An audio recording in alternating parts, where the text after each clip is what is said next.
Today on the bench, I want to tell you what one of the best patterns we used last year, if not the best, and it's called Dye's Buggy Prince.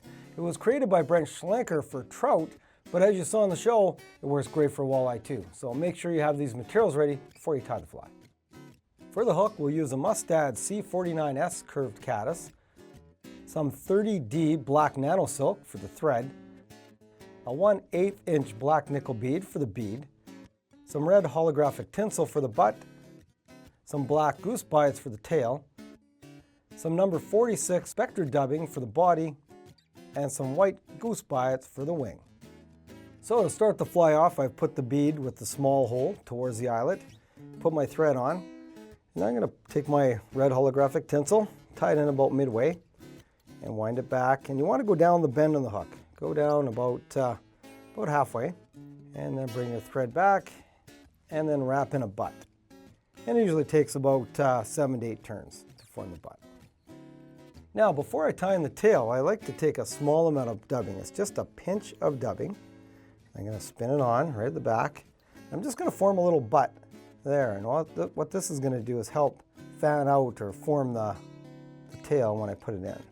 So what I've done is taken 2 goose bites, and you can see I split so it's actually splayed out on both sides. Put the two together and just place it on the hook. Make it about as long as your hook bend, and then just wrap it in. And that little butt you put in earlier with the dubbing will help keep them out to either side of the hook and form a nice tail. Now the tail's tied in, I'm going to take my black peacock dubbing, and I'm just going to wrap it on. I'm just going to dub it straight onto the thread. And again, when you're dubbing, just keep it real nice and light. And if you have to lick your fingers to get it to stick on there a little better, you can. And go down, about 3 or 4 inches, and then just start wrapping to form the body.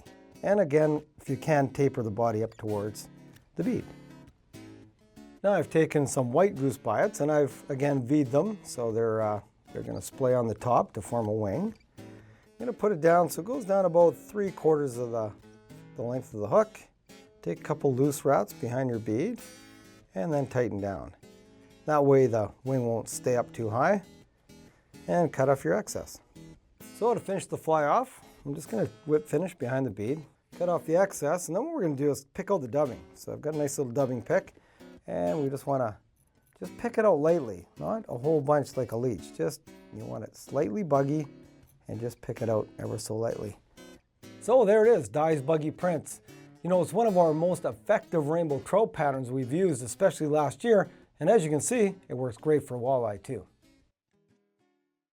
To watch all our latest Sport Fishing on the Fly episodes and to order Sport Fishing on the Fly merchandise, head to www.sfotf.ca. And if you would like to book an adventure like this one shown, head to ontheflyadventures.ca and book yourself the trip of a lifetime.